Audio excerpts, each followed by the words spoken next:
चलिए,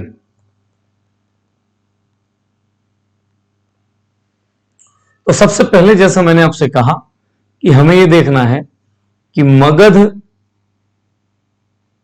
का उत्कर्ष का कारण क्या है।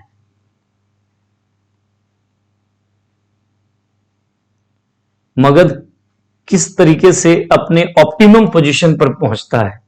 16 महाजनपद में से मगध ही क्यों सबसे ज्यादा ताकतवर होकर के एक साम्राज्य का रूप धर लेता है, इस कहानी को, इस बात को समझने का प्रयास करेंगे।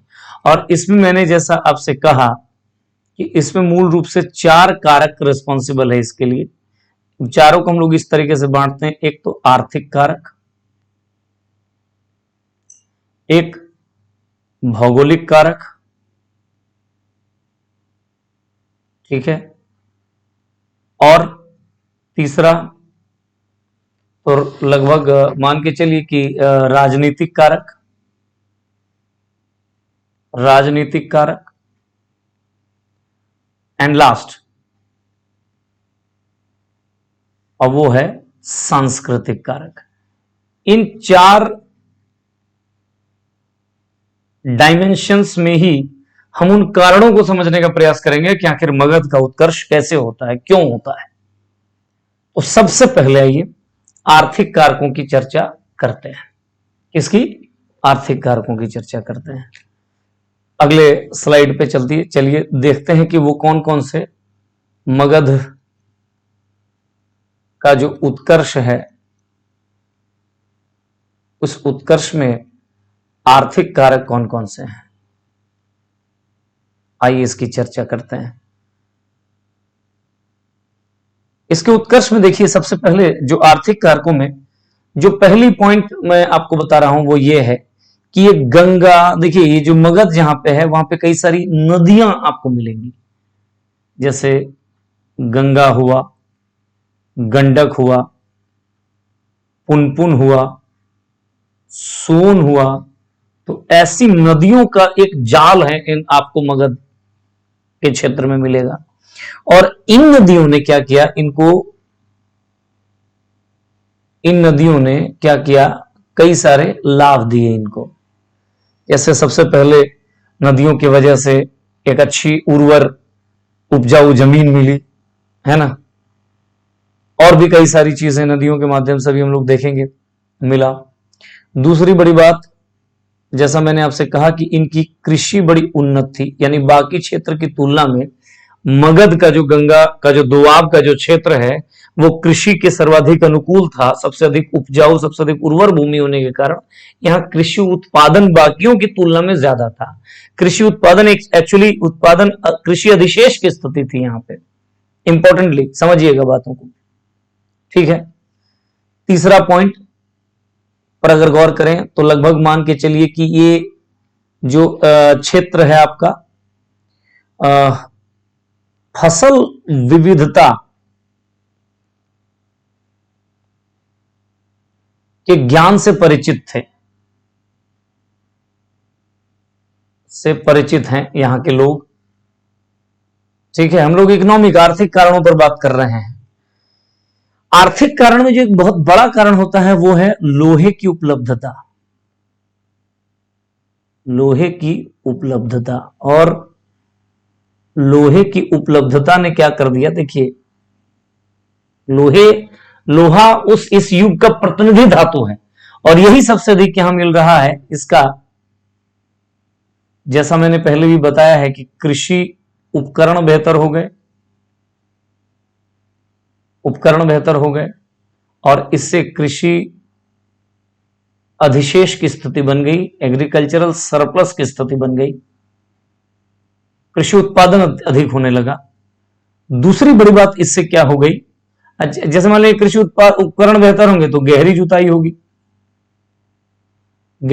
होगी तो जाहिर है कि उत्पादन बढ़ेगा। ये सब लाभ हुए। इसके अलावा इसी लोहे की उपलब्धता ने बेहतर हथियारों की उपलब्धता को सुनिश्चित किया। जब बेहतर हथियार हो ही गए, कृषि अधिशेष हो गए, तो एक इसी लोहे की उपलब्धता ने इसी बैकग्राउंड पे एक बहुत बड़ी सेना को संभव बनाया। और अतः हम ये कह सकते हैं कि मगध का उत्कर्ष के पीछे के जो आर्थिक कारक है उनमें से लोहे की उपलब्धता एक बहुत महत्वपूर्ण कारक के रूप में यहां पे देखा जा सकता है। अच्छा, इसने क्या कर दिया कि जो खाद्यान्न उपलब्धता को मतलब सुनिश्चित किया, इससे जीवन स्तर बेहतर हुआ। करेक्ट। अच्छा, और क्या है, तो इस बीच लोहे इनकी जो जनसंख्या है वो भी बाकियों की तुलना में आपको ठीक ठाक नजर आ रहा है। ठीक है, जनसंख्या यहां पे ये जो क्षेत्र है मगध का, उसमें जंगल की उपलब्धता भी अच्छी खासी है। जंगल की उपलब्धता भी अच्छी खासी है और इससे कई सारी चीज जैसे हो गए लकड़ी, जैसे हो गए मकान, जैसे रथ, ऐसी चीजों को बनाने में बड़े मददगार साबित हुआ ये लकड़ियां।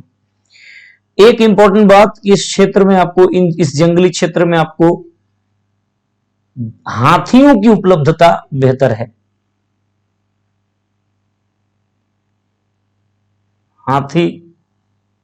हाथियों की उपलब्धता बेहतर है और इससे गज सेना, आपको बताऊं कि जब आप नंदवंश में जाते हैं तो आप देखेंगे कि इनकी एक हाथियों की सेना है, लगभग 3000 से 6000 के आसपास की हाथी हैं इनके सेना में। एक बहुत बड़ी बात है उस दौर में। ठीक है, आर्थिक कारक में भी में आप लिख सकते हैं कि आहत सिक्के, इसको पंचमांग सिक्के भी कहते हैं, है ना। आहत सिक्के यानी सिक्कों का प्रचलन यह बताता है कि अब वस्तु विनिमय से मुद्रा विनिमय प्रणाली की ओर हम एंटर कर चुके थे। ये कहीं ना कहीं एक उन्नत व्यापार वाणिज्य की अवस्था को परिलक्षित करता है। ठीक है, व्यापारिक श्रेणियां बन गई। तो ये वो कुछ रीजन है, देखिए आप देख रहे हैं कम नहीं 8 पॉइंट आपको मिला जो कि आर्थिक कारक से संदर्भित है। यानी मगध के उत्कर्ष में इन आठों आर्थिक कारकों ने एक मिल के भूमिका निभाई और नतीजा मगध आगे बढ़ा और बाकी 16 महाजनपद में से मगध थोड़ा सा ज्यादा आगे बढ़ गया जल्दी और मगध एक साम्राज्य का रूप धारण कर लिया। ये पॉइंट हुए आर्थिक कारकों में। और कुछ बातें करते हैं आगे, आइए। तो अगर हम भौगोलिक कारक पर चर्चा करें, अगर हम मगध के जो उत्कर्ष के पीछे के जो भौगोलिक कारक हैं उन पर चर्चा करें, तो आइए इन पर भी देख लेते हैं कुछ पॉइंट्स। तो सबसे पहले याद रखिएगा कि इनका जो राजधानी है, राजगृह, उनका लोकेशन बहुत बेहतर है। जैसे ये 5 पहाड़ियों से घिरा हुआ है और जब 5 पहाड़ियों से घिरा हुआ है तो कहीं ना कहीं इसकी ये ज्यादा सुरक्षित है, ज्यादा सुरक्षित है, तो लोग इस पर अटैक नहीं कर पाएंगे, बहुत सारी चीजें। ठीक है, तो पहला पॉइंट। तो दूसरे पॉइंट में आप ले लीजिए कि अगर दूसरी राजधानी की बात करोगे, पाटलिपुत्र की बात करोगे, तो पाटलिपुत्र नदियों से घिरा हुआ एक तरीके से नदी दुर्ग आपको यहां पे मिलेंगे, तो ये भी सुरक्षित है। दोनों ही राजधानियां सबसे पहले तो इनका लोकेशन, ज्योग्राफिकल लोकेशन ही ऐसा है कि मोर देन सेफ है। ठीक है, और तीसरी बात करो तो ये नदी जलमार्ग बड़े अच्छे हैं इनके और इस मामले में मगध को बढ़त मिला। यहां से हम नदी जलमार्गों के होने से क्या लाभ मिल गया, तो यातायात, व्यापार और सैन्य गतिविधियां, ये सारी चीजें आसान हो गई। आप यहां पे कंपेयर कर सकते हैं कि जब ईस्ट इंडिया कंपनी भारत आई तो ईस्ट इंडिया कंपनी और फ्रेंच इंडिया कंपनी, इन दोनों में एक लड़ाई हुआ और अंत में ईस्ट इंडिया कंपनी का विजय हुआ। और जानते हैं इंग्लैंड उस दौर में सबसे महत्वपूर्ण और सबसे ताकतवर देश इसलिए हुआ क्योंकि इंग्लैंड की नौसैनिक शक्ति अजेय थी, उसको कोई हरा नहीं सकता था। कुछ ऐसी ही बात 2000 वर्ष पहले लगभग मगध के साथ लागू होता है कि मगध नदी जलमार्गों में इतना मतलब इतनी बेहतर थे और नदियों में इनके जहाज वगैरह ये सब इन सब में इतना ये एडवांस थे कि बाकियों की तुलना में इनको यहां पे प्लस पॉइंट इनका ये बन जाता है। ये अगली बात कि ये मानसूनी वर्षा का क्षेत्र है। मानसूनी वर्षा का क्षेत्र होने के नाते और नदियां होने के नाते नहरों का अच्छा खासा निर्माण भी आपको नजर आएगा। ठीक है ना, ये सब बात है। एक और पॉइंट हो सकता है, देखिए नदियों, चूंकि नदियों का दोआब है इसलिए यहां पे जलोढ़ मिट्टी खूब मिलेगा, अलुवियल सॉइल, जलोढ़ मृदा। और जलोढ़ मृदा आप जानते हैं कि इसमें उपजाऊ अधिक होता है, उर्वरता इसकी अधिक होती है, ये बात आप अच्छी तरह जानते हैं। यह है भौगोलिक कारक। भौगोलिक कारक से आगे बढ़िएगा अगर आप, तो जैसे राजनीतिक कारक में पहुंचिए, थोड़ा सा राजनीतिक कारक को समझने का प्रयास करिए। तो राजनीतिक कारक में कुछ एक बातें देख लीजिए। राजनीतिक कारक में जैसे आप देखेंगे कि बड़ी योग्य एवं महत्वाकांक्षी शासक मिले हैं इसको।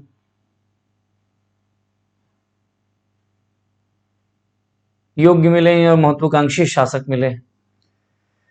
आपको हम दिखाएंगे अभी किस तरीके से वैवाहिक संबंध और भी बहुत सारी चीजें, कोई किसी को खुश करने के लिए वैद को भेज रहा है, अपना राजवैद जीवक को भेजता है, तो कई सारी चीजें आपको मिलेंगी यहाँ पे। तो कहीं ना कहीं शासक भी योग्य मिले हैं इसे, शासक भी योग्य मिले। आप देखेंगे चंद्रगुप्त मौर्य यहीं पे है, महापद्मनंद यहीं पे है ना। तो ऐसे कई इंपॉर्टेंट शासक इनको मिले हैं, इसका एक लाभ मिला। दूसरी बात, जो इस दौर में मगध ही वो जो महाजनपद था जो बहु आयामी कूटनीतियों का सहारा ले रहा था, यानी मल्टी डायमेंशनल डिप्लोमेसी यहां पे आपको नजर आ रहा है। जैसे मैंने भी कहा ना कि वैवाहिक संबंध है, ये एक पॉइंट है। आप देखोगे इनको मित्र नीति, किसी को मित्र बनाया पड़ा है, इनकी युद्ध नीति, सब बेहतरीन मिलेगा आपको। तो ये कहीं ना कहीं मल्टी डायमेंशनल डिप्लोमेसी को शो कर रहा है। ठीक है, आप जब जाओगे इसमें, मान लिया जाए थोड़ा और आगे बढ़ेंगे मौर्य वंश में, तो आपको चाणक्य मिलेगा। चाणक्य की किताब ही अर्थशास्त्र जो राजनीति पर है और जो माना जाता है कि बड़ी बहुत बेहतरीन पुस्तक है उस दौर की। और राजनीति शास्त्र की, अगर राजनीतिक दर्शन की सबसे अधिक बेहतर पुस्तक मैकियावेली के प्रिंस को माना जाता रहा, किंतु जब चाणक्य के अर्थशास्त्र की खोज हुई तो इस किताब ने मैकियावेली के प्रिंस को चैलेंज किया कि नहीं, और भी कुछ है। तो जब इतनी अच्छी राजनीति की किताब है तो कहीं ना कहीं उस दौर की राजनीति, कूटनीति, डिप्लोमेसी बेहतरीन रही होगी, और इसके उदाहरण भी हमें दिखते हैं। और कई कूटनीतिज्ञ आपको नजर आ रहे हैं, जैसे सुनिधि, जैसे वस्कार, दीर्घचारण, एक महान कूटनीतिज्ञ कौटिल्य, ऐसे लोग आपको मिल जाते हैं यहां। ऐसे लोगों का मिलना कहीं ना कहीं यह साबित करता है कि इनकी कूटनीतिक जो स्थितियां थी वो ज्यादा बेहतर थी। सैन्य शक्ति को लगातार, सैन्य शक्ति बढ़ाने में लगातार इनका ध्यान रहा, बढ़ाने में फोकस रहा है हमेशा इनका। ये सब कुछ पॉलिटिकल हुए जो आप फैक्टर्स कह सकते हैं। और अब थोड़ा सा और है कि सांस्कृतिक कारक क्या रहे। देखिए सांस्कृतिक कारक के बारे में आइए चलते हैं। तो सांस्कृतिक कारकों की बात अगर आप करोगे तो जैसे नंबर 1 कि लंबे समय तक संस्कृति के प्रभाव में नहीं है ये, लंबे समय तक संस्कृति के प्रभाव में नहीं है। आपको एक बात समझना होगा कि ये महाजनपदों में भी लगभग सबसे पूरब में है, पूर्वी क्षेत्र में है। और आप देखोगे हड़प्पा काल, फिर आपको वैदिक काल और फिर महाजनपद काल, तो ये जो पूरी सभ्यताएं वो शिफ्ट कर रही पूरब की ओर। यानी जो अगर प्राचीन इतिहास देखा जाए तो इसका कोई बहुत महत्वपूर्ण इतिहास नहीं रहा है धर्म और संस्कृति का, मगध का। करेक्ट।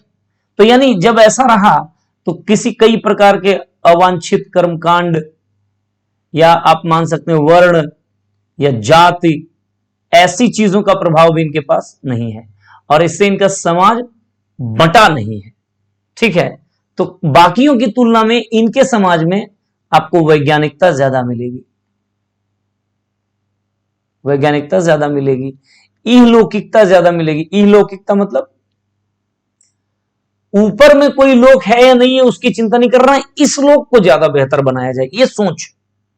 आप कहीं ना कहीं अमेरिका जो आज बहुत बड़ी अर्थशक्ति बन गई, महाशक्ति बन गई, उसके पीछे ये बहुत बड़ा रीजन रहा। वहां का जो प्रोटेस्टेंट जो रिलीजन है, प्रोटेस्टेंट रिलीजन ये कहता है कि नहीं, स्वर्ग यही है, दिन रात मेहनत करके इसे ही स्वर्ग बनाया जा सकता है, ऐसी एक सोच।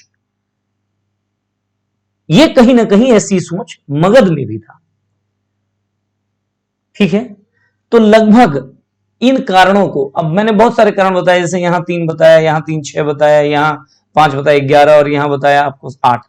इन 8 कारणों को लगभग मान के चलिए, मतलब 10-20 कारणों को मान के चलिए इसका माना जाता है आधार।